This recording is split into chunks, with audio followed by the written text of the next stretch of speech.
Hello, in front of me I've got Grounded 2. In this video I'll show you combat tutorial.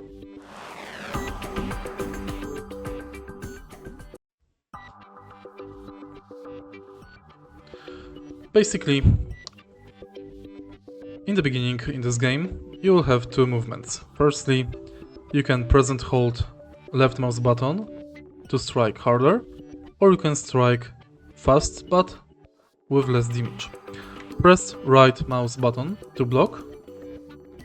For movement use WSAD, and to dodge press left control.